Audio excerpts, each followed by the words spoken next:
या भूमिकेतनं बाहेर जाऊ नका। या भूमिकेला पक्ष पाठीशी उभा आहे आणि सरकारी पाठीशी उभी आहे। माननीय देवेंद्रजींनी जे जे काही सुरेश धसांनी सांगितलं की या प्रकरणामध्ये ज्या ज्या चौकशा लावल्या पाहिजे, कुठल्या कुठल्या चौकशा सुरेश धसांनी सांगितल्या त्या पूर्ण माननीय देवेंद्रजींनी त्या प्रकरणात लावून दिलेल्या आहेत आणि देवेंद्रजींचाही पाठिंबा पूर्ण सुरेश धसांना आहे, माझाही पाठिंबा पक्ष म्हणून आहे।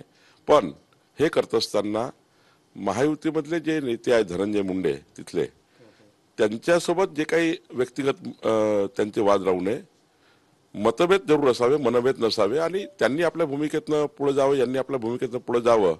साहजिक पक्षाचा अध्यक्ष म्हणून ही भूमिका पार पाडली पाहिजे। पण ही भेट तुमच्या घरी झाली कारण त्यांचा असा खुलासा होता की तुम्ही दोघांनाही जेवायला बोलवलं। धनंजय मुंडे येणार हे सुरेश धसांना माहीत नव्हतं, सुरेश धस येणार हे धनंजय मुंडेंना माहीत नव्हतं। मग ते समोरासमोर आल्यावर तुम्ही त्यांच्याकडे प्रस्ताव काय ठेवला आणि दोघांनी एकमेकांसोबत चर्चा काय? वारंवार सांगतोय की सुरेश धसांना मी जेवायला बोलवलं, नंतर धनंजय मुंडे नाही बोलवलं, ती माझी जबाबदारी आहे पक्षाचा अध्यक्ष म्हणून। आणि जेव्हा त्यांना मी सांगितलं की हा वाद हा मनभेदापर्यंत नसावा, मतभेद नक्की असावे, मतभेदामध्ये सुरेश धसचे आपले मुद्दे मांडावे, धनंजय मुंडेंनी आपले मुद्दे मांडावे।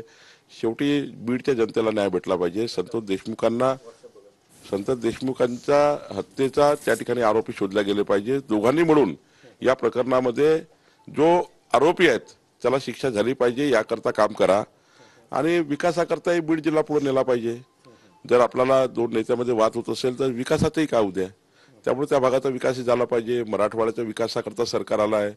माननीय देवेंद्रजी संपूर्ण मराठवाड्याला दुष्काळमुक्त या मराठवाड्याला पुढे नेण्याचं काम करताय। अशा वेळी सर्वांनी आपण एकत्र राहून विकासाला पुढे गेलं पाहिजे, विकासाला समोर नेलं पाहिजे आणि जे काही तुम्ही मुद्दे उचलले आहेत त्या मुद्द्यालाही तुम्ही न्याय दिला पाहिजे।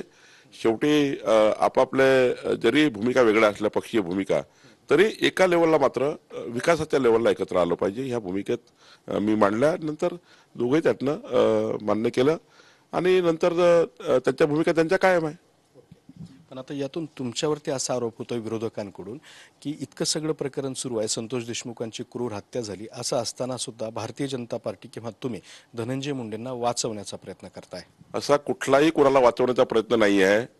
सुरेश धसांनी ज्या ज्या इन्क्वायरी मागितल्या, देवेंद्रजींना जसे जसे पत्र दिले, देवेंद्रजींनी त्या पद्धतीने सर्व चौकशा उभ्या केल्यात आणि माननीय देवेंद्र फडणवीस साहेब आमचं सरकार हे कोणत्याही परिस्थितीमध्ये कुठल्याही कॉस्टमध्ये आम्ही संतोष देशमुखांच्या हत्या प्रकरणामध्ये 100% आरोपींना शिक्षा शासन होण्यासाठी जे जे काही करावं लागेल ते करण्याचा प्रयत्न करतोय आणि सुरेश धसाच्या भूमिकेच्या पाठीशी आम्ही आहोत। राहिला प्रश्न सुरेश धसांचा पक्ष म्हणून, पक्षही त्यांच्या पाठीशी उभा आहे। राहिला बीड जिल्ह्याच्या नेत्यांच्या भांडणाचा प्रश्न, विकासाच्या मुद्द्याकरता एकत्र काम केलं पाहिजे। एखाद्या विषयावर मतभेद असले चालेल, पण सर्वच विषयाला मतभेद ठेवून आपल्याला पुढे जाता येणार नाही। ही भूमिका भारतीय जनता पार्टीची आहे। काही ठिकाणावरून धनंजय मुंडे यांच्या राजीनाम्याची मागणी होती।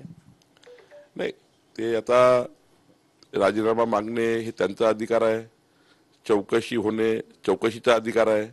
अजित पवार हे प्रगल्भ आणि अत्यंत तात्काळ निर्णय करणारे नेते आहे।